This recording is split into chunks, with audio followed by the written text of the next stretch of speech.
कभी निष्फल नहीं होती। जैसे पंचाक्षर मंत्र कभी निष्फल नहीं जाता और सुखद फल देता है, वैसे ही जो कथा सुनते हैं उसका फल निश्चिंत ही मिलता है। कब मिलता है, कैसे मिलता है, ये तो आपको देखना पड़ेगा। बाकी कथा कभी निष्फल नहीं रहती, कथा हमेशा फल देती है, कहीं न कहीं, कहीं न कहीं, कहीं न कहीं समय। भगवान महादेव की कथा हमारी रक्षक है, हमारी कामना मनोकामना पूर्ण करने वाले भगवान की कथा है। इसलिए कथा तो श्रवण करना ही चाहिए। और ये परिवार तो कितना भाग्यवान है कि पहली कथा भीमाशंकर महादेव में सांगोपांग संपन्न हुई, दूसरी कथा सोमनाथ महादेव के सानिध्य में सांगोपांग पूर्ण हुई, और तीसरी कथा भी विश्वनाथ के सानिध्य में सांगोपांग कल पूर्ण होगी। कल 12 बजे हम कथा को विराम कर देंगे, हम समय में रहेंगे कल, जो कि सबको विमान पकड़ना है, एयरपोर्ट पर पहुंचना है, किसी को ट्रेन, लेकिन 9 दिन कहाँ चले गए पता नहीं रहा। लेकिन कल थोड़ा सा जागे, इसीलिए थोड़ा सा थोड़ी सी सब लोग नींद कर रहे थे।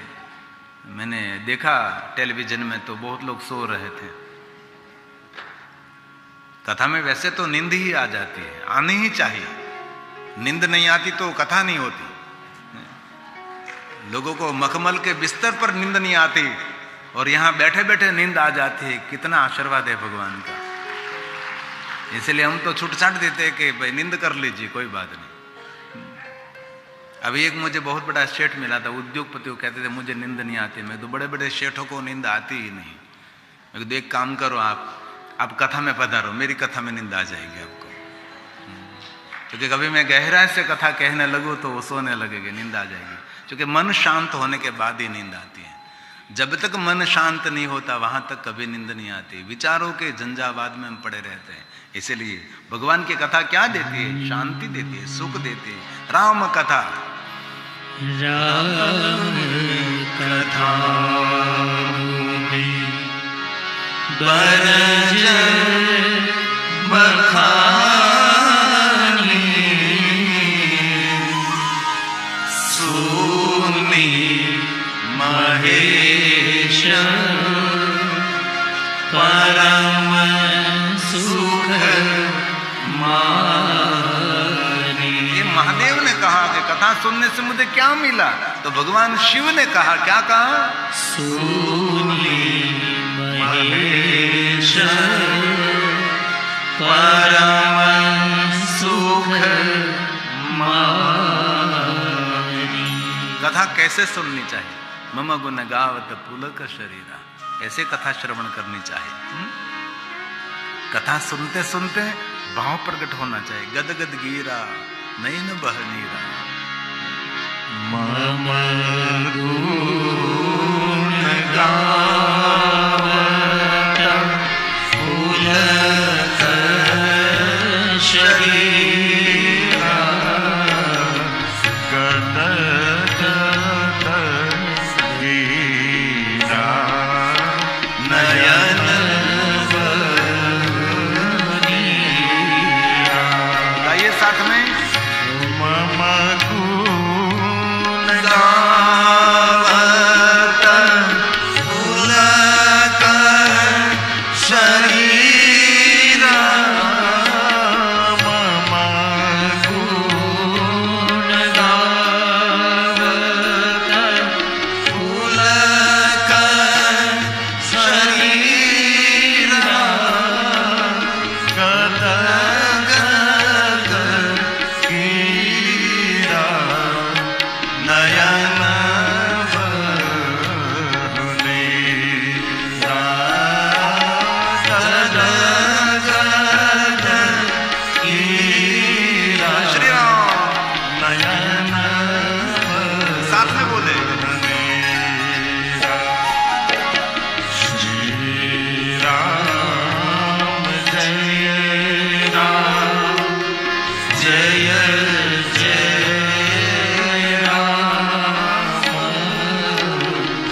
ऋषि को कहा, आप मेरे पास कुछ वरदान मांगिए।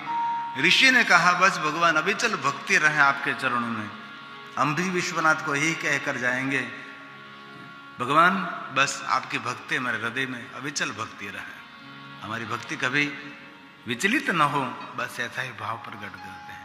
कुमुद ऋषि ने भगवान को कहा कि मुझे बस आपकी भक्ति रहे, दृढ़ भक्ति रहे, और भगवान की भक्ति से बढ़कर क्या हो सकता है।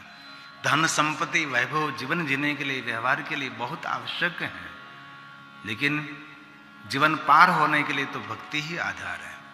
इसलिए जीवन में भक्ति को प्रधान मानना चाहिए।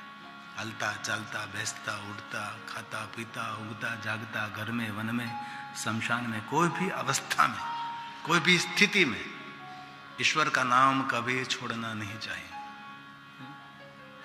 धनपति जैसे ही उसकी तिजोरी धन से भरते हैं, वैसे भगवान का भक्त अपनी भक्ति से अपना जीवन भर देते हैं। इसीलिए भक्ति ही जीवन है, भक्ति ही जीवन का अंग है। कहत सुनत रघुपति गुण गाथा, कछु दिन ताहा रहे गिरिनाथ। थोड़े दिन तक भगवान शिव और सती ने कुमुद ऋषि के साथ निवास किया। इसलिए कभी कभी तीर्थ निवास करना चाहिए, कभी कभी सत्संग में निवास करना चाहिए, कभी कभी एकांत में रहना चाहिए, कभी कभी वृक्षों की घटा में, कभी सरिता के तट पर, कभी कभी समंदर के तट पर, कभी पहाड़ों की चोटी पर, कभी हिमालयों की कंदरा में, कभी एकांत में घर में अकेले बैठकर भगवान का चिंतन मनन करना चाहिए। कभी घनघोर अंधकार भरी हुई रात है, आकाश में ताराओं का टमटमाट है, और जल्दी ब्रह्म मुहूर्त में उठकर आकाश मंडल का दर्शन करना चाहिए। जीवन की सार्थकता को पता लगेगा, बाकी तो खा पी कर सो उठकर तो जीवन पूर्ण हो जाएगा। मुनि सन विदा मागी त्रिपुरारी। भगवान महादेव ने कुमुद ऋषि को कहा कि हम विचरण का प्रारंभ करते हैं, अब हम मंगल प्रस्थान करते हैं। और तुलसी ने गाया, मुनि सन विदा मागी त्रिपुरारी। भगवान महादेव का नाम है त्रिपुरारी। हे त्रिपुरारी, भगवान जय जय शंकर जय जय त्रिपुरारी, दर्शन देजो मने त्रिशूलधारी। भगवान महादेव का पुरमथन त्रिपुरारी। ऐसे भगवान शिव जी के जैसे जैसे महादेव ने काम किए, कार्य किए, वैसे भगवान महादेव के नाम देवताओं ने गाए हैं। और एक नाम विज्ञान भी है। एक एक नाम पर एक एक बार प्रणाम करें, एक एक नाम पर एक एक बार साष्टांग करें, एक एक नाम पर एक एक बार दंडवत प्रणाम करें, एक एक नाम लेकर भगवान शिव जी को एक एक पुष्प अर्पण करें, महादेव का एक एक नाम लेकर बिलो पत्र अर्पण करें, परिक्रमा करते करते भगवान का नाम जाप करें, माला जप करते करते शिव जी की परिक्रमा करें।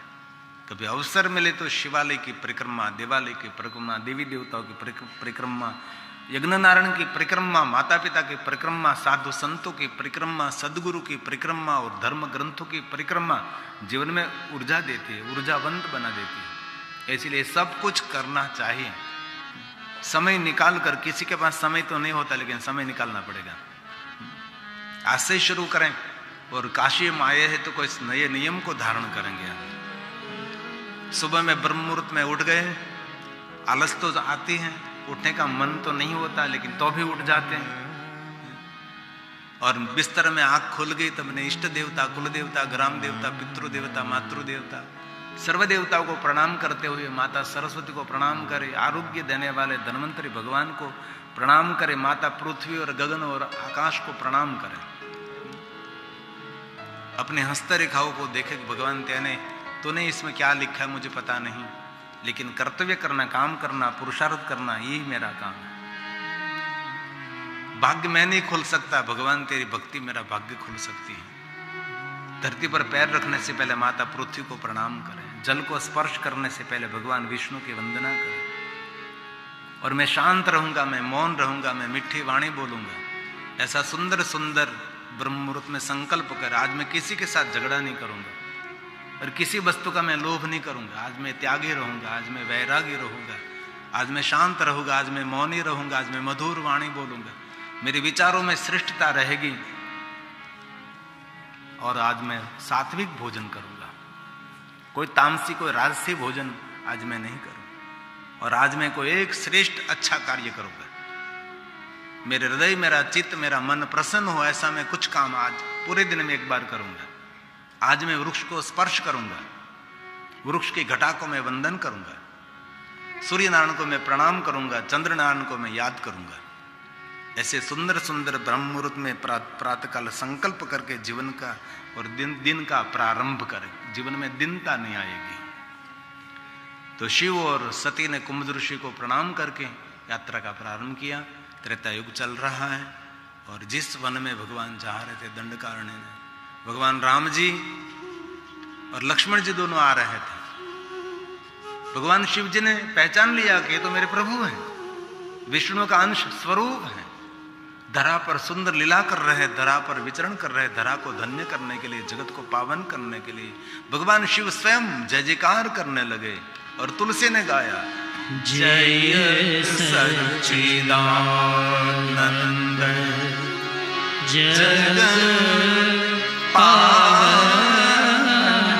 जगत को पावन करने के लिए, जगत को धन्य करने के लिए प्रभु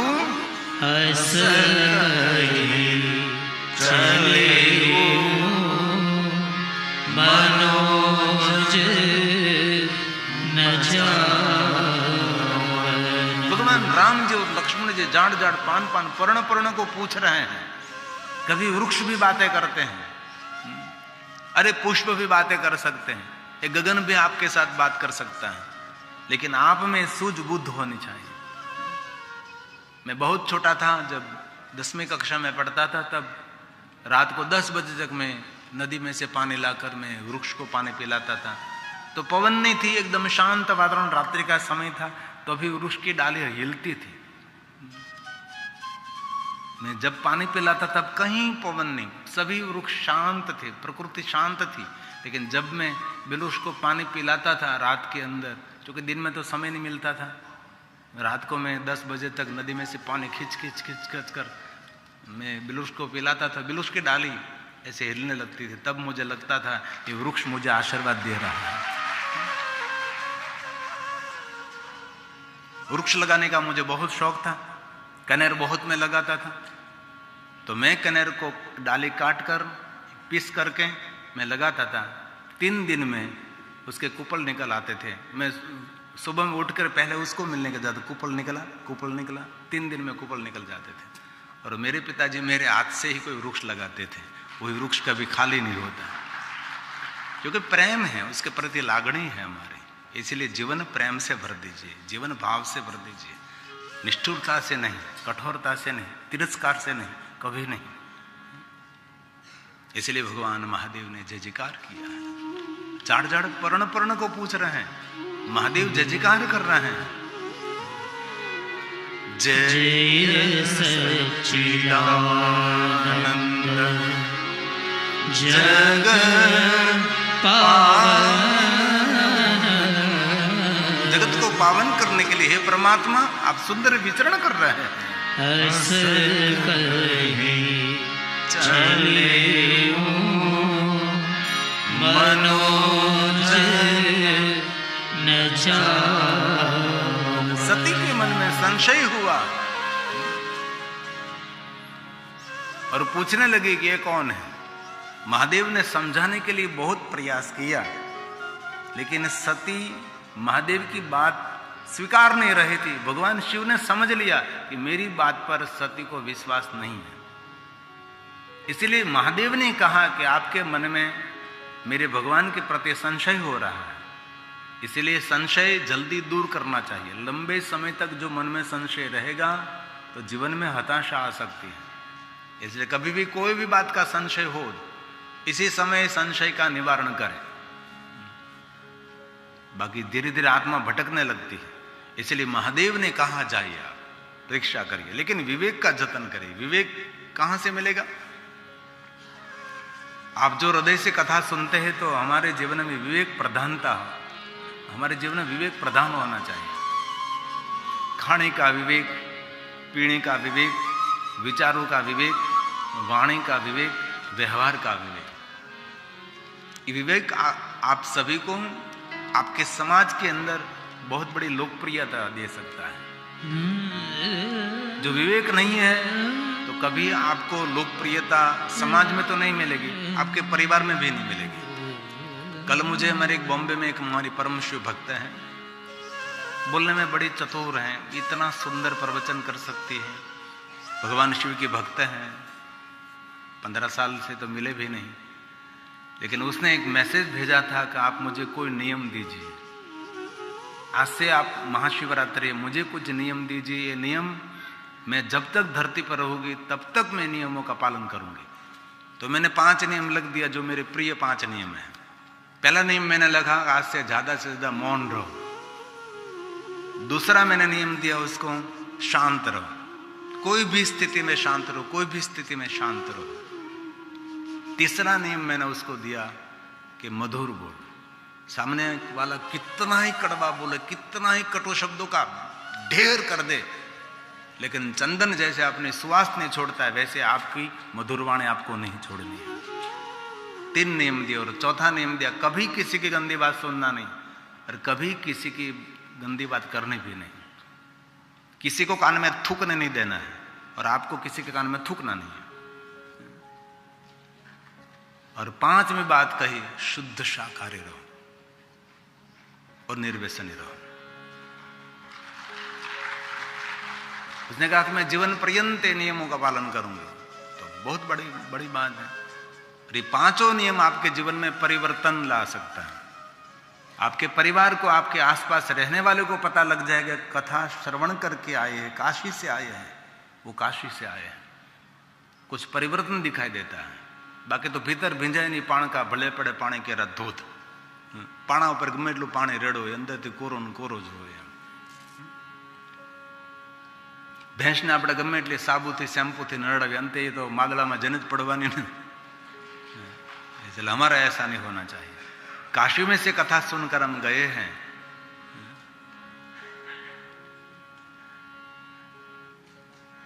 एक फिल्म बनाने वाला प्रोड्यूसर उसकी पत्नी को कह रहा है कि मैं एक फिल्म बना रहा हूं, इसमें आपको रोल करना है। पत्नी तो इतनी खुश हो गई, इतनी खुश हो गई कि कितने समय से इतने सुंदर सुंदर फिल्म बना रहे हैं, कभी मुझे कहा नहीं कि इस फिल्म में आपका रोल करना है, आज पहली बार कह रहे थे। ये तो कहिए मुझे फिल्म में करना क्या है, क्योंकि आपको किनारे से तालाब में जाना है, धीरे धीरे चलकर तालाब में पानी में जाना है। अच्छा, इतना ही करना है आपको। फिल्म का नाम क्या है? भैंस जा रही है पानी में।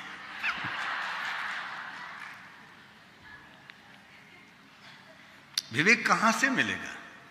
रामचरितमानस, तुलसी, दीनु सतसंग, तुलसी ने कह दिया उसके बिना कहीं से विवेक नहीं मिलेगा आपको।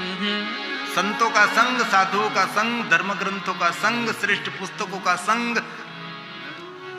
और सत्संग, वही विवेक दे सकता है। इसलिए यहां से हम पुण्य तो लेकर जाएंगे, इसमें कोई शंका ही नहीं, संशय ही नहीं है। यहां से हम पुण्य तो लेकर जाने वाले ही हैं, पुण्य के बिना कोई यहां से नहीं जाएगा। इतना पुण्य का खजाना लेकर हम जाएंगे, एक जन्म नहीं जन्म जन्मांतर ये पुण्य हमको सुख देते रहेगा। ऐसा पुण्य लेकर हम यहां से जाएंगे, लेकिन यहां से विवेक लेकर जाना है। आपके परिवार को पता लगना चाहिए कि ये 9 दिन वाराणसी रहा था, 9 दिन काशी में निवास किया था और काशी में रहकर माता गंगा के तट पर भगवान महादेव की कथा श्रवण करके आए हैं। वैसे तो पहले तो कोई यात्रा कर, काशी की यात्रा करके घर जाते थे ना, तो उसके चरण पखालते थे, उसकी आरती करते थे, गांव वाले उसका स्वागत करते थे, घर परिवार वाले उसकी आरती उतारते थे। काशी की यात्रा करके आए हैं, लेकिन कोई आरती आपकी उतारे ना उतारे, आपके चरण पखाड़े, कोई प्रणाम करे ना करे, लेकिन आपका जीवन ऐसा प्रणम्य बना दीजिए। यहां से जाकर संपूर्ण जीवन में परिवर्तन दिखाई देना चाहिए, परिवर्तन दिखाना चाहिए। और परिवर्तन दिखाने के लिए विवेक ही काफी है। इसीलिए तुलसी ने कह दिया, कहां से विवेक? दीनु सतसंग, विवेक न होई,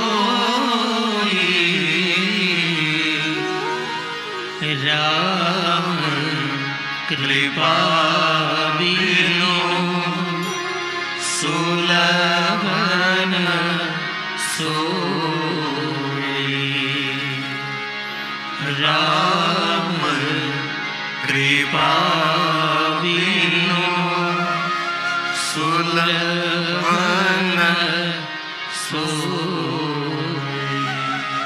सती गई।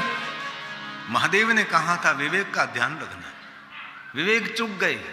सती ने सीता का रूप लिया, भगवान प्रभु राम के सामने खड़ी रही और भगवान राम और सती का सुंदर संवाद है। मेरी तैयारी तो है, मुझे ये कथा करनी है, लेकिन अभी योग नहीं हो रहा है। भगवान शिव और सती ने कितनी सुंदर सुंदर बातें की। बाद में सती का संशय टूटा और सती अपने संशय को छोड़कर भगवान महादेव के पास आई। लेकिन शिव जी ने पूछा कि आपने परीक्षा कर ली? तो सती ने क्या कहा? कछु न परीक्षा। झूठ का आचरण किया। भगवान राम कौन है? साक्षात सत्य स्वरूप है। दर्शन किया सत्य का, व्यवहार किया झूठ का। इसलिए हम सबको सावधान रहना है, सती जैसा नहीं। सती ने तो एक अद्भुत लीला की है मनुष्य के लिए। यहां से हम जाएंगे तो अद्भुत हमारा रूप होना चाहिए, हमारा व्यवहार अलग होना चाहिए। सती ने महादेव को क्या कहा? झूठ आचरण, झूठ बोली। मैंने कोई परीक्षा ली ही नहीं, मैं तो आपकी तरह प्रणाम करके आ गया, ये सती बोली। कछु न परीक्षा लीन्ही गोसाई कीन प्रणाम तुम्हारी नारी कीन प्रणाम तुम्हारी नारी। जो तुम कहा सो वृषा न हो। आप जो कहते हो वो सत्य ही है। जो तुम कहा सो मृषा न होई। जो भगवान महादेव ने कहा तब सत्य मान लेना चाहिए। अब परीक्षा करके आइए। अब शिव जी को कहते हैं आपने जो कहा सत्य है। ये प्रभु स्वयं भगवान राम है, भगवान विष्णु का ही स्वरूप है। ये सती बोली। महादेव को कहते क्या कहे? जो तुम कहा सो मृषा न होई। मोरे मन प्रतीति अति सोई। मोरे मन प्रतीति अति सोई। मेरे मन में जो संशय था वो संशय मेरा टूट गया, मेरा संशय हट गया। लेकिन सती जब बोल रहे तब सती के चेहरे का भाव बदल रहा है। सब कुछ छुपा सकते हैं लेकिन आपके चेहरे का भाव छुपा नहीं सकते। कभी कभी हमको थकान कथा में दिखाई देती है। कल हम रात को जागे थे तो कथा में उसकी सीधी असर होती है। कल मैं और हमारे पूरी वीडियो टीम का संचालन कर रहे हैं, मेरे हर्ष मेरे साथ आया था, तो कहते थे बापू आपको कभी जागना नहीं चाहिए और कभी भी जागना नहीं चाहिए। जागने से क्या होता है कि कथा में थोड़ी सी डिस्टर्ब हो जाते हैं, तो इतना मन काम नहीं कर रहा है। और महादेव ने समझ लिया वो मेरे पर इतना भरोसा नहीं, मैं साक्षात विश्वास हूं। मेरे सामने सत्य बोले और कहे कि मैंने सीता का रूप लिया है, तो सत्य बोलने में क्या। लेकिन सती ने मेरे पर विश्वास नहीं रखा, मैं स्वयं विश्वास स्वरूप हूं। इस बात का भगवान महादेव को थोड़ा सा ये हुआ और भगवान महादेव ने मन ही मन, बोले नहीं, मन से सती का त्याग कर दिया। और किसी की मित्रता छोड़नी है तो एक दिन में नहीं छोड़ना, ध्यान रखना। धीरे धीरे स्टेप बाय स्टेप धीरे धीरे व्यवहार को छोड़ दीजिए। धीरे धीरे कोई सगा संबंधी है उनके लिए उनका व्यवहार ठीक नहीं है तो एक दिन में धड़ाका नहीं करना आपको। धीरे धीरे व्यवहार कम करिए, धीरे धीरे व्यवहार कम करिए। उसको पता भी नहीं लगे कि आपने उसको छोड़ दिया है, उसको पता भी नहीं लगे। ऐसे ही छोड़े, ऐसे ही छोड़े, ऐसे ही छोड़े। थोड़ा समय लगेगा लेकिन ऐसे ही छोड़े। ये जीवन जीने की सबसे बड़ी कला होती है। क्योंकि बहुत लोग ऐसे होते हैं जिनके साथ रहने से, व्यवहार करने से, वार्तालाप करने से मानसिकता प्रफुल्लित नहीं रहती, ये लोग नेगेटिव होते हैं। ऐसे लोगों के साथ कभी नहीं, नकारात्मक लोगों के साथ मित्रता करने से हमारे जीवन में नकारात्मक आने लगता है, नकारात्मक भाव प्रकट होने लगता है। इसलिए महादेव ने मौन धारण कर दिया और भगवान शिव ने तो मौन धारण किया, लेकिन देवताओं ने जय जयकार किया।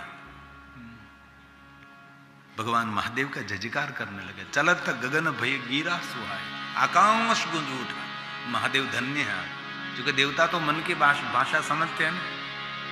भक्ति करे पाताल में प्रकट भय, आकाश दाबी दुबी क्यों रहे कस्तूरी की बात। पाताल में बैठा बैठा कोई भक्ति करता है, लेकिन प्रभाव उनमें दिखाई देता है। आप जो सही अर्थ में भक्त है ना, तो आपके चेहरे पर उसका भाव दिखाई देता है। लेकिन रखने खातर माला रखते, रखने खातर तिलक करते, रखने खातर कपड़े पहनते, माला पहनते, इसका कोई प्रभाव नहीं होता। कुछ भी माला तिलक कुछ भी नहीं, लेकिन आपके चेहरे पर भक्ति की ऊर्जा होती है। इसलिए पाताल में बैठा बैठा कोई भक्ति करता है तो भी उसका प्रभाव अंतरिक्ष में उसका प्रकाश रहता है। इसीलिए तुलसी गोस्वामी ने कहा चलत चलत गगन भय गिरा सुहाई, आकाश गूंज उठा। महादेव आपकी जय हो, महादेव आपकी जय हो, तुलसी ने गाया। चलत गगन भय गिरा सुहाई, जय महेश भरी भक्ति दृढ़ भक्ति को हमारा प्रणाम है महादेव। जय महेश भली भक्ति आप जैसी प्रतिज्ञा कौन कर सकते हैं महादेव? देवताओं ने कहा। असपन असपन तुम बिनो करई कौन आना। आप जैसा तप, आप जैसी साधना, आप जैसा अनुष्ठान और आप जैसी उदारता, आप जैसा वैराग्य, आप जैसा ध्यान और आप जैसी प्रतिज्ञा कोई नहीं कर सकता, कोई नहीं कर सकता, कोई पर्याय है ही नहीं, कोई बराबरी कर ही नहीं सकता। इसीलिए देवताओं ने महादेव को कहा है असपन तुम बिनो करई कौन आना। प्रमाण दे दिया, प्रमाण पत्र दे दिया, देवताओं ने कह दिया। राम भगत समरथ भगवान। आपको नहीं कहना है, लोग आपको कहने लगे कि आप महादेव के परम भक्त हैं। आपके व्यवहार से, आपकी वाणी से, आपके चेहरे की ऊर्जा से पता लगना चाहिए कि आप महादेव के भक्त हैं, दूसरों को कहने से नहीं। महादेव ने कहा नहीं था कि मैं राम का परम भक्त हूं, लेकिन देवताओं ने सामने से कह दिया। आज पता लग गया हम सबको, देवताओं बोले राम भगत समरथ भगवान। सती बार बार पूछ रही है कि देवताओं जय जयकार क्यों करते हैं? तब महादेव ने कहा कि सती हम कैलाश में जाकर सुंदर वार्तालाप करेंगे। और कभी दंपति को ये बात बहुत दिल से याद रखनी चाहिए। कभी पति पत्नी के बीच कुछ मन दुख हुआ, कुछ बात समझने में थोड़ी गलती हो गई, तो विवाह प्रसंग में, किसी को के प्रसंग में, बाजार में बाहर गए, वहां उसका खुलासा नहीं करना है, घर जाकर करना है। करना नहीं, मॉल में झगड़े पड़े, मंदिर में झगड़े पड़े। मॉल में गया हो ત્યાં झगड़ो करे, मंदिर में झगड़ो करे। कोई ना लग्न प्रसंग में गया न्याय अखाड़ो करे, कोई ना लग्न प्रसंग में गया न्याय धबधबाटी बोलाता है, अखाड़ो करता है, मोटा मोटा भजन बोलता है हम आना। नहीं नहीं, ऐसा नहीं, कभी नहीं। महादेव मौन रहे। सती बार बार पूछती रही, तो अभी शिव जी ने समझा सती कैलाश जाकर हम सुंदर वार्तालाप करेंगे। शिव और सती दोनों कैलाश पहुंचे। सती महादेव को पूछने के लिए मन बना रही थी। शिव जी के सामने देखा तो बाबा ध्यानस्थ हो गए थे। कभी जीवन में बोलने जैसी बात नहीं है ना, नहीं बोलना चाहिए। गुजराती में कहूँ तो परिवार ने जो संगठित ने सुखी राखो ने तो आँख आड़ा कान करता आवड़વું જોઈએ. आँख आड़ा कान करता आवड़વું જોઈએ. कान अवड़ा मोटा नहीं कि आँख आड़ा थाय. खेची खेचीने लांबा कर दो कान ने. परिवार ने संगठित राखो હોય, परिवाરમાં સુખ સંપત્તિ ને આમંત્રણ આપવું હોય तो आँख आड़ा कान रखना. पुत्र वधू के प्रति कुछ आप जानते हैं, नहीं जानते ऐसे रहो. पुत्र की ऐसी कुछ गुप्त रहस्य भरी हुई बात आप जानते हैं तो पुत्र को पता न लगे कि आप जानते हैं, नजरअंदाज करो.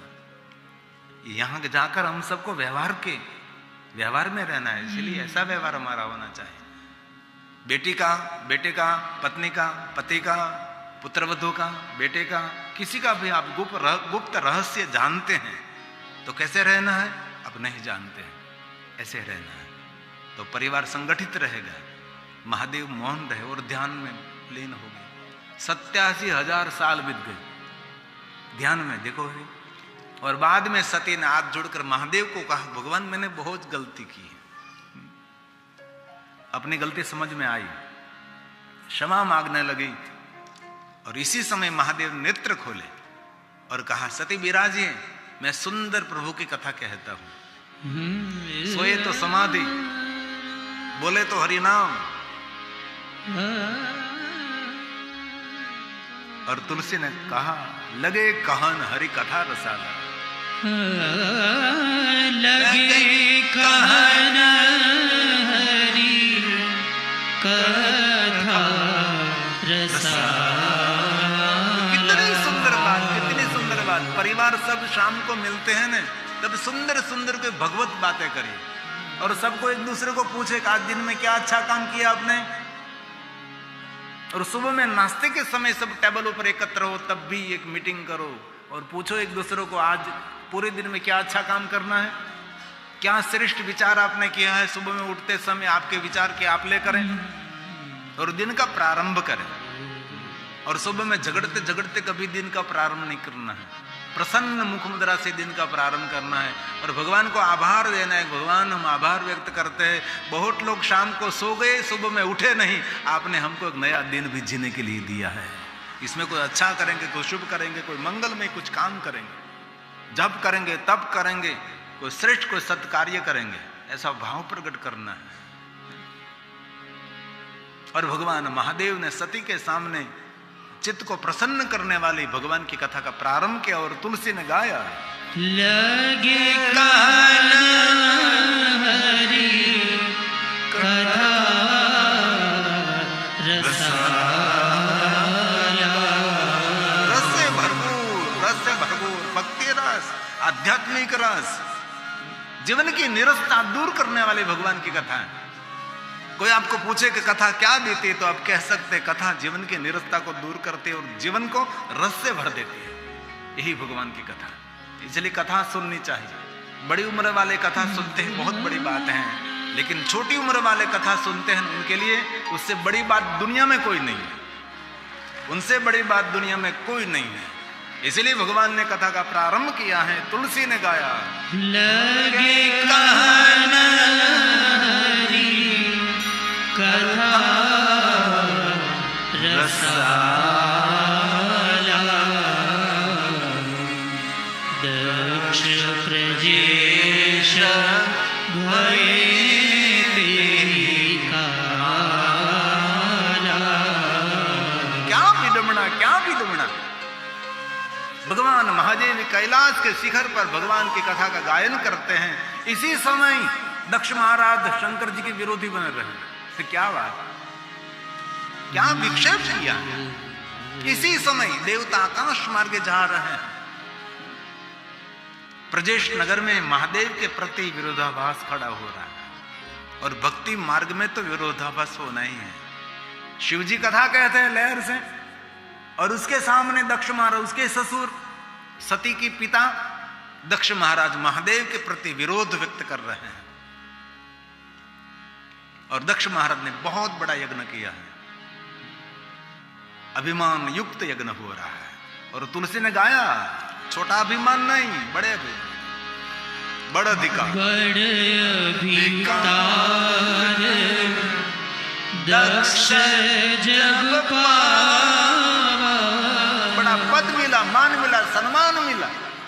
सती ने जब दक्ष महाराज को वचन दिया था ना कि मैं आपकी बेटी बनकर धरती पर विचरण करूंगी, लेकिन जहां तक आप सरल रहोगे, नम्र विनम्र रहोगे, वहां तक मैं धरती पर विचरण करती रहूंगी, लेकिन आपकी नम्रता, सरलता, विनम्रता, अक्कड़ता प्रारंभ होगी तब मैं इसकी लीला को समाप्त कर दूंगी। इसलिए याद रखना, जीवन में सामर्थ्य मिला है, धन संपत्ति वैभव ज्ञान विद्या भक्ति मिले, कोई भी बात का घमंड न आना चाहिए। इसी समय हमारा साम्राज्य खत्म होने लगता है। साम्राज्य की सुरक्षा हमारी नम्रता है।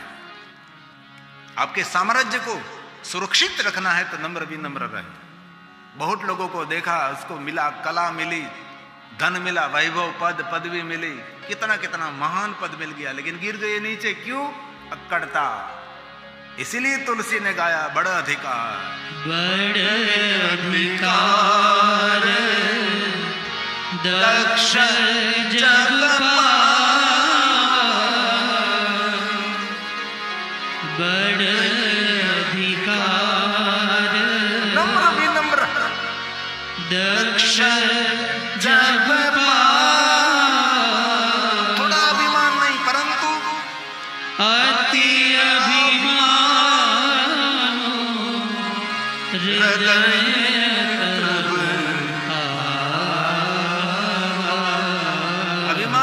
दिमाग में नहीं, हृदय में। भक्ति भी हृदय में, अभिमान भी हृदय में। हृदय में का भक्ति रहेगी अथवा अभिमान रहेगा। जहां अभिमान रहता है वहां भक्ति नहीं रहती, भक्ति रहती है वहां अभिमान नहीं रहता। हमको गाना नहीं है, लेकिन गुजराती एक पंक्ति है हमारी, भक्ति रे करवी एने राखथी ने रहो। भक्ति रे करवी एने राखथी ने रेऊने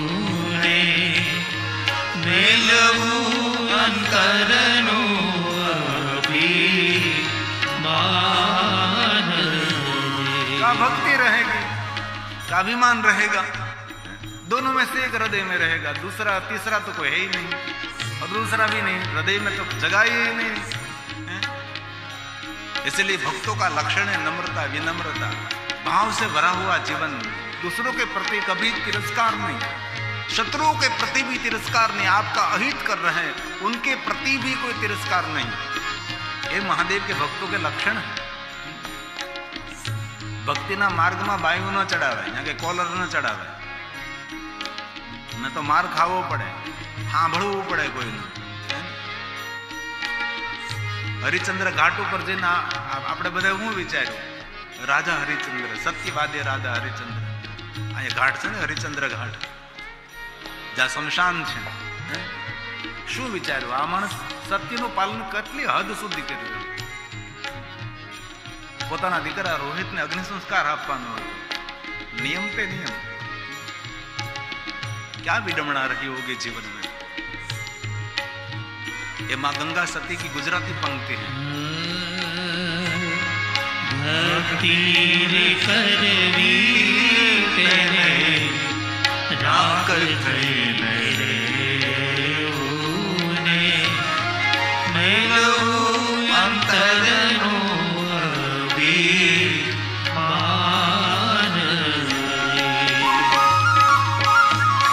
सद्गुरु चरण शीश नमाविने,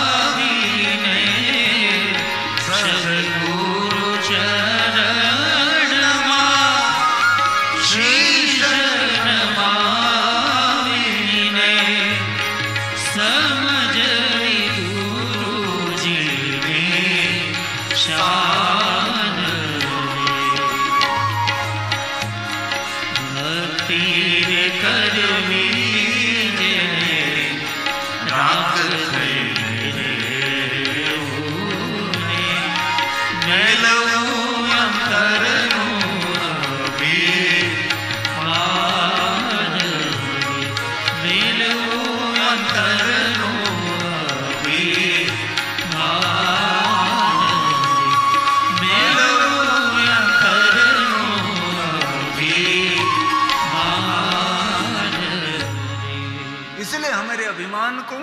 इस मणिकर्णिका घाट में जला दीजिए, उसको अग्नि संस्कार देकर यहां से जाना है। ये मणिकर्णिका का घाट को एक वरदान दिया है कि कभी ये शमशान शांत नहीं रहेगा, निरंतर जलता रहेगा। और आपको पता है भगवान विष्णु जब काशी में आए थे ना, जहां हम कथा कर रहे थे वहां उसने पहला चरण यहां रखा था। ये भूमि है, ये विष्णु भगवान के चरण कमलों से विभूषित हुई भूमि। इस भूमि पर हम महादेव की कथा का गायन करते, इस भूमि की अद्भुत महिमा है। इसीलिए आज हम सब यहां मणिकर्णिका घाट में अभिमान को अग्नि संस्कार दे देंगे और शांत रहेंगे, मौन रहेंगे, नम्र विनम्र रहेंगे, विवेक से भरपूर हमारा जीवन रहेगा। जीवन जीने का आनंद होगा, घर परिवार में लोकप्रियता मिलेगी, समाज में मोहल्ले में आपके प्रति सबका भाव बढ़ने लगेगा, है ना। इसीलिए तुलसी ने कह दिया बड़ा अधिकार दक्ष जब पावा। बड़ा अभिमान, भयंकर अभिमान, अति अभिमान। दक्ष महाराज को दंड तक पहुंचा दिया, मस्तक का छेदन कर दिया अभिमान ने। महादेव के प्रति उसका दुराग्रह था। इसीलिए गोस्वामी तुलसी ने कहा बड़ अधिकार दक्ष जब पावा। बड़ा पद मिला तो पद का अभिमान। बड़ अधिकार दक्ष जब पावा। जिनका को अंत नहीं, ऐसा अभिमान। अति अभिमानो हृदय तब आवा। अति अभिमानो हृदय तब आवा। ये सत्य है कि भगवान महादेव के चरित्र में कहीं शिव जी में आप अभिमान नहीं देखोगे, दूर दूर तक नहीं। महादेव जैसा कौन सामर्थ्यवान देव हो सकता है, जिनकी भ्रुकुटी मात्र से जगत का सर्जन, रक्षण और विसर्जन हो सकता है, जिनकी भ्रू के इशारे मात्र से भवत भ्रू प्रणहिताम, जिनकी भ्रू के इशारे मात्र से देवताओं को वैभव मिलता है, देवताओं को समृद्धि मिलती है, जिनके दर्शन मात्र से वैभव मिलता है, समृद्धि मिलती है, सद्बुद्धि मिलती है, बुद्धि दीक्षित हो जाती है, धीमहि। ये महादेव है, पुष्पदंत महादेव महादेव महादेव महादेव महादेव। दधति तु भवद्भ्रू प्रणहिता। उनके पास क्या है? मोक्षम खटवांगम, बस कुछ भी है नहीं, कुछ भी इसके पास तो है नहीं, लेकिन देने वाले सामर्थ्यवान भगवान शिव है। शिव जैसा कौन दे सकता है? महादेव जैसा कोई वरदान नहीं दे सकता। और एक बार और मैंने बहुत बात तो कही भी, फिर से याद दिलाता हूं, अमृत का वरदान कोई नहीं दे सकता। अमर बनने का वरदान कोई देवता नहीं दे सकते। अमर बनने का वरदान कोई ऋषि नहीं दे सकते। अमर बनने का वरदान सिर्फ मेरा महादेव दे सकता है, विश्वनाथ दे सकता है। विश्वनाथ के सिवा कोई अमरत्व का वरदान नहीं दे सकते। यहां मार्कंडेश्वर महादेव है। मार्कंड ऋषि को अमरत्व प्राप्त हो गया, बहुत अल्प आयु थी, मुरकंड के पुत्र थे, एक तपस्वी ऋषि के पुत्र थे, तपस्विनी देवी थी, उसका पुत्र था मार्कंड। लेकिन महादेव की साधना के यमराज भी हट गया, यमराज भी वहां से दूर चला गया कि मैं उसको मृत्यु नहीं दे सकता। ये महादेव की भक्ति, ये महादेव की भक्ति में अद्भुत शक्ति है। इसीलिए मोक्षः खट्वांगम भगवान शिव महादेव पुष्पदंत महाराज करशूरजिनं भस्म फणिनः कपालं चेतीय तव वरदतन्त्रोपकरणं सुरास्तां तां वृद्धिं ददति तु भवद्भ्रू प्रणहिता नहि स्वात्मा रामं विषय मृगतृष्णा भ्रमयति विषय मृगतृष्णा भ्रमयति। एक भी कथा हमको नहीं मिल रही है कि महादेव ने किसी के सामने कभी कोई अभिमान किया, इसलिए तुलसी ने तो कह दिया नहीं को, लेकिन कहा क्या जन्मा, जो शिव जी तो जन्मे ही नहीं। तुलसी ने कह दिया जो जन्मा है उसको अभिमान होने वाला है, किसको नहीं होगा? जो अजन्मा है। अजन्मा कौन है? भगवान महादेव विश्वनाथ है। इसीलिए तुलसी ने ठपाट मार दी, जिनका जन्म हुआ है अभिमान से दूर नहीं रह सकते। नहीं को अस जन्मा जग माही। इस दुनिया में कोई ऐसे व्यक्ति का जन्म नहीं हुआ है जिनको अभिमान, थोड़ा पद मिला, थोड़ी संपत्ति मिली, थोड़ी बुद्धि मिली, थोड़ी सी कला मिली, अभिमान मान को खंडित कर देता है। अभिमान क्या करता है? तो मान को खंडित कर देता है, मान को जलाकर भस्म कर देता है। मान सम्मान आदर समाज में से सब कुछ जलकर भस्म हो जाएगा। इसलिए हम सब काशी में से संकल्प करके जाएंगे, महादेव हम नम्र रहेंगे, विनम्र रहेंगे, हम घमंडी नहीं, बहुत झुकते हुए रहेंगे, झुकते रहेंगे, झुकते रहेंगे, सरल रहेंगे, नम्र रहेंगे। बाकी तो कोई ऐसा जन्मा नहीं जिनको कभी अभिमान नहीं आते। नहीं कोई अस जन्मा जग माही। प्रभुता पाई जाहि मद नाही। प्रभुता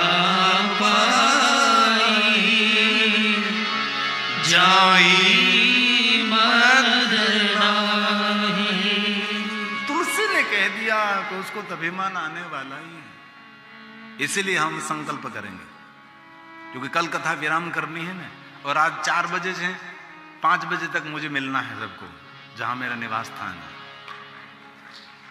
बाहर काउंटर है, वहां से एड्रेस ले लीजिए, लोकेशन ले लीजिए, अथवा मेरे जजमान श्री के पास से, अथवा मयूर भाई पटेल के पास से, अथवा प्रीतिश मेहता के पास से। वहाँ का लोकेशन, वहाँ का स्थान सारंग महादेव, जो सारंगनाथ महादेव उसके पास ही मैं रहता हूँ। मेरे पीछे भगवान सारंगनाथ महादेव है और सोमेश्वर महादेव, उसके आगे एक सुंदर संस्था है, वहाँ हमारा निवास स्थान है। अकेले हम रहते हैं वहाँ।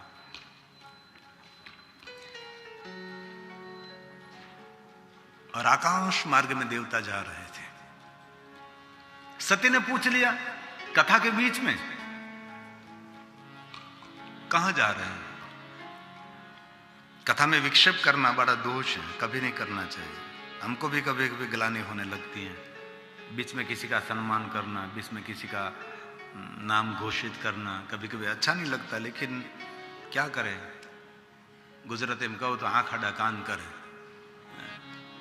मन ने मनावी लेવું પડે ઘણી વાર। સંબંધો સાચવવા માટે, એની આમન્યા સાચવવા માટે ઘણી વાર કરવું પડે। महादेव ने स्पष्ट कह दिया कि सत्य सबसे बड़ा दोष है कथा में विक्षेप करना। कभी बीच में बोलना भी नहीं चाहिए, बीच में विक्षेप नहीं करना चाहिए। जहां जाते हैं जाने दीजिए, इसमें आपको क्या लेना देना है? ये सत्य का स्वभाव नहीं, ये हमारा स्वभाव है। वो क्या खाते हैं, क्या पीते हैं, कैसे रहते हैं, क्या करते हैं, बस इनमें हमारी रुचि होती है। वो क्या करते हैं? नहीं, कभी नहीं। दुनिया दुनिया की जाने, आप आपकी जाने। आप आपको संभाल लीजिए। आपने आपको संभाल लिया तो समझो आपका परिवार संभल गया, आपका मान सम्मान आन शान सब कुछ संभल गया। आपको आपने संभाल लिया। महादेव ने बहुत समझाया, लेकिन सती ने बात नहीं छोड़ी। नहीं मुझे कहे दुख होगा, नहीं। बाद में महादेव ने कहा तो सती सुनिए। आपके पिता को अभिमान आया, यज्ञ का आयोजन किया और मेरा ही तिरस्कार किया। और मेरे प्रसंगों में तो पहले एक कुमार दामाद होना चाहिए ना। हमारी बहन बेटियों को पहले में आमंत्रित करते हैं। एक बात कहूं, आपके व्यवहार से, आपकी वाणी से आपकी बहन बेटी जो प्रसन्न है तो समझ लीजिए आप जीवन में सफल हो गए। आप आपके व्यवहार से, आपकी वाणी से जो आपकी बहन बेटी बहुत खुश हैं और आशीर्वाद देती रहती तो समझ लेना चाहिए आप जीवन में सफल है। धन संपत्ति भले कम हो ऐसा नहीं समझना, छोटी नौकरी हो आप निष्फल नहीं है, फेलियर नहीं है आप, लेकिन आपके व्यवहार से, आपका विवृद्ध माता पिता, विवृद्ध दादा दादी, आपके व्यवहार से आपकी बेटी, आपकी बहन जो खुश हैं तो समझ लेना चाहिए कि आपने आपके जीवन में सफलता पाई है। उससे बड़ी सफलता कुछ नहीं होती। और दक्ष महाराज ने गलत कर दिया, सती को निमंत्रित नहीं किया था। महादेव ने समझाने का प्रयास किया, पूरी कथा की, आपके पिता ने मुझे समझने में थोड़ी सी गलती की है। और ऐसे ही दुख होता है ना, कहे काए सुने काए समझे और कुछ, इसीलिए मन खट्टा हो जाता है, मन बिगड़ जाता है।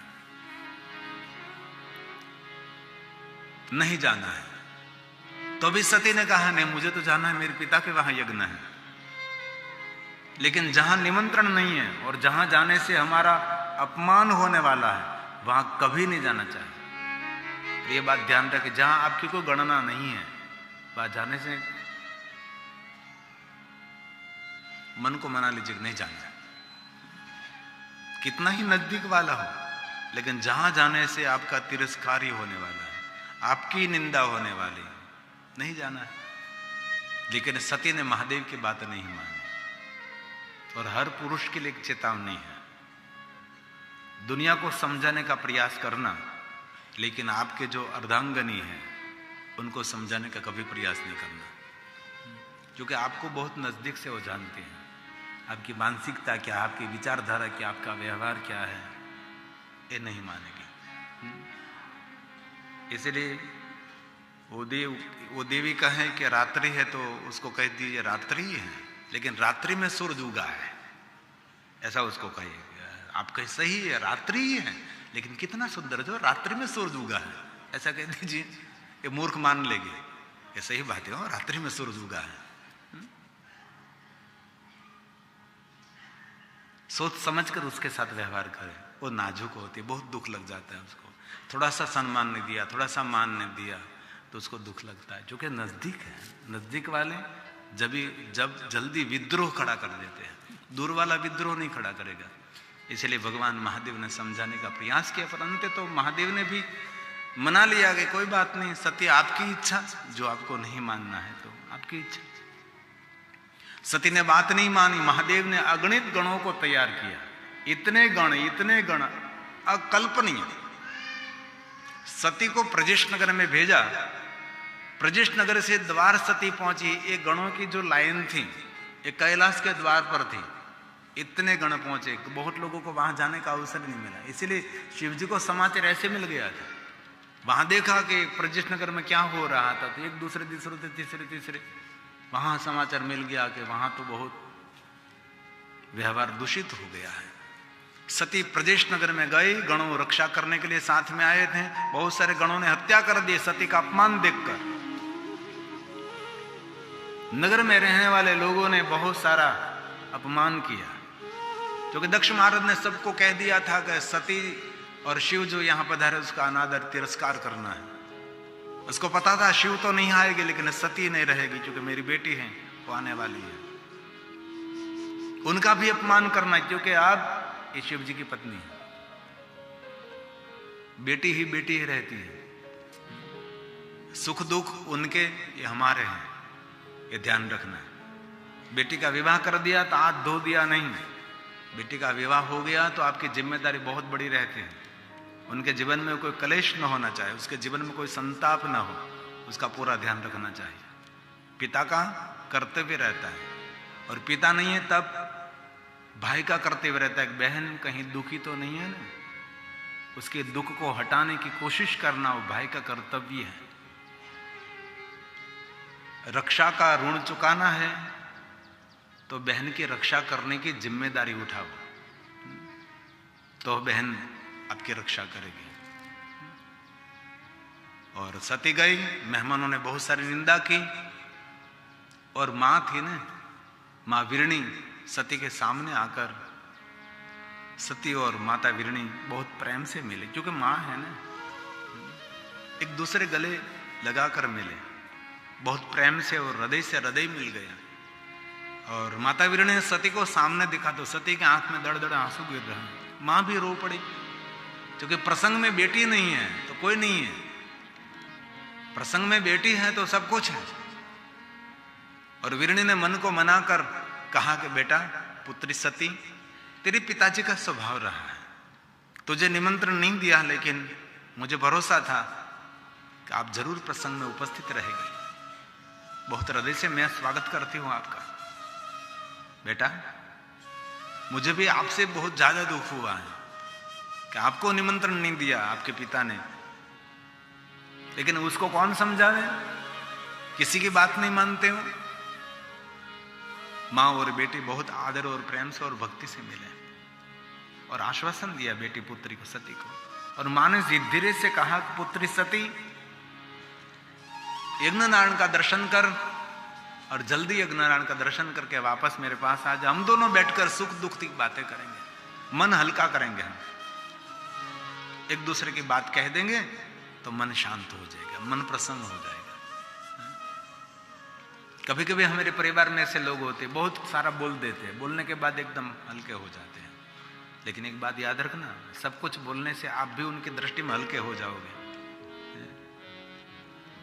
इसलिए कभी नहीं, ક્યારેક મહાદેવને જેમ ઝેરના ઘૂંટડા પીતા શીખીએ આપણે। જો પરિવારને સુખી જોવો હોય તો અને જીવનને સુખી બનાવવું હોય તો ઝેર પીવું જ પડે, ઝેરના ઘૂંટડા ઉતારવા જ પડે। નીલકંઠની ઉપાસના કરતા હો તો ઝેરને પીવાની તૈયારી પણ રાખવી પડે। પરિવારના, સમાજના, કુટુંબ પરિવારના બધા જ લોકો થોડા સરખા હોય, બધા જ લોકો થોડા સારા હોય, બધા જ લોકો આપણને કઈ પ્રેમ કરતા હોય, આદર કરતા હોય। ઘણા લોકો એવા ખટપટિયા હોય આપણા સમાજની અંદર કે આપણા પ્રસંગોમાં પણ વિક્ષેપ કરવા ચાહતા હોય અને આપણા જીવનમાં પણ વિક્ષેપી હોય છે, સંચુપાત કરતા આપણા જીવનની અંદર। એવા માણસોથી પણ આપણા જીવનને વિચલિત ન કરીએ। माँ ने कहा और बेटी सती गई। यज्ञनारायण में देखा, यज्ञ के स्थापना में सभी देवी देवताओं सबको मैंने देखा, सती ने देखा। और कहीं जगह पर भगवान शिव का कोई स्थान ही नहीं। और यज्ञ का फल देने वाला तो महादेव है। कोई भी देवताओं की पूजा करो, फल शिव देता है। कोई भी सत्कर्म करो, सत्कार्य करो, यात्रा करो, तीर्थ यात्रा करो, पूजा पाठ करो, कुछ भी करो, और हमेशा फल तो महादेव देते हैं। और सती ने पिता को कह दिया कि पिताजी ये क्या कर रहे हैं आप तो इतने बड़े विद्वान, इतने बड़े ज्ञानी हैं, और यज्ञ का फल तो महादेव देते हैं, और शिव जी का तिरस्कार कर दिया, महादेव का तिरस्कार कर दिया। शिव का तिरस्कार करने से कभी कोई मनुष्य सुखी नहीं होता। दक्ष है तो हम मनुष्य ने। पिताजी बहुत गलती कर दी आपने, ऐसा करने का जरूर नहीं था। और मैं आपकी बेटी हूं, मुझे आपको कुछ नहीं कहना चाहिए, लेकिन पिताजी इनमें आपका हित नहीं है आपका। और एक बात मैं दिल से कहना चाहता हूं, इस धरती पर हक से कुछ कहने वाली को, हक से कोई कहने वाला कोई पात्र है, पिता को रोकने वाला, टोकने वाला, हक से सब कुछ कहने वाला कोई पात्र है तो बेटी है, पुत्री है। पिता को एकदम कड़काई से शब्दों से पिताजी ये गलत है, आप नहीं कर सकते। पिताजी को रोकने वाला, टोकने वाला कोई पात्र है जीवन में, बेटी है। इसलिए हम कथा में कहते हैं कि जिस बाप के पास बेटी नहीं वो बाप नहीं है।